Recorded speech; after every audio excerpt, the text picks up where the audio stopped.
નમસ્કાર દર્શક મિત્રો, જી ટીવી ગુજરાતી ન્યૂઝમાં આપનું હાર્દિક સ્વાગત છે। હવે જોઈશું સમાચાર વિગતવાર। ઉમરા વિસ્તારમાં પોલીસ કોન્સ્ટેબલ દ્વારા એક દુકાનદાર સાથે ગેરવર્તણૂક કરવામાં આવ્યા હોવાના સીસીટીવી ફૂટેજ સામે આવ્યા છે। રાત્રિના 12 વાગ્યા પછી દુકાન શરૂ રાખવામાં આવી હોય, જેમાં પોલીસ દુકાન બંધ કરાવવા પહોંચી ત્યારે આ ઘટના ઘટી।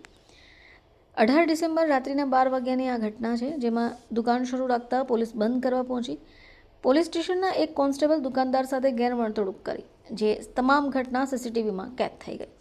આ ઘટના અંગે એસીપી વિજય મલ્હોત્રાએ જણાવ્યું કે આ સીસીટીવી વાયરલ થયા જે 18 તારીખના છે, જેમાં સ્પષ્ટ દેખાય છે કે 12 વાગ્યા પછીનો સમય છે અને સ્થાનિક રહીશોના ફરિયાદના આધારે પાનના ગલ્લા, ચા અને ઈંડાની લારીઓ 11:30 વાગ્યે બંધ કરવાનું કામ પોલીસ કરે છે। જોકે એક અઠવાડિયાથી સમજાવટ ચાલે જ છે, પણ વિડીયોમાં સ્પષ્ટ દેખાય છે કે દુકાનદારને રાત્રે 12 વાગ્યા પછી દુકાન ચાલુ રાખે છે। સમજાવવા છતાં પોલીસ સાથે ઝપાઝપી કરતો પણ દેખાય છે।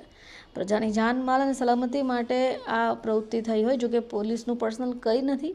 જે કાર્યવાહી થઈ છે એ યોગ્ય થઈ છે। જોકે પોલીસે એમ પણ જણાવ્યું કે ડીવીઆર અમે મેળવી આખા સીસીટીવીના ફૂટેજ ચેક કરીશું। જોકે પ્રાથમિક દ્રષ્ટિએ સીસીટીવીમાં દેખાય છે કે પોલીસ પહેલાં રિએક્ટ કરે છે। જોકે આમાં સામે આવશે તો યોગ્ય કાર્યવાહી પણ કરાશે। આ જે સીસીટીવી વાયરલ થયા છે એ બનાવ છે 18 તારીખનો છે અને આપ જોઈ શકો છો એમાં રાત્રે 12 વાગ્યા પછીનો સમય છે। સ્થાનિક રહીશોની ફરિયાદોના આધારે ત્યાં જે પાનના ગલ્લા, ચાની લારીઓ છે અને ઈંડાની લારીઓ છે એ બધી લારીઓ 11:30 વાગે બંધ કરાવવાનું કામ પોલીસ કરે છે અને આ કામ છેલ્લા એક અઠવાડિયાથી પોલીસ સતત સમજાવટથી કરી રહી છે।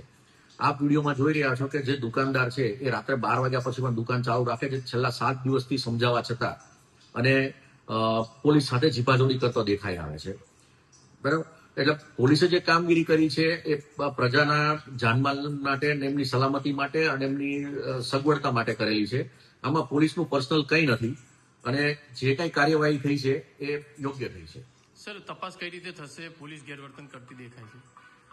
અમે એ બાબતે સીસીટીવી ફૂટેજ આખા ડીવીઆર મેળવી અને ચેક કરીશું અને એમાં પ્રાથમિક દ્રષ્ટિએ જ સીસીટીવીમાં દેખાય છે કે પોલીસ પહેલા રિક્વેસ્ટ કરે છે અને જો કંઈ એમાં પોલીસની આવશે તો એમાં યોગ્ય કાર્યવાહી કરીશું।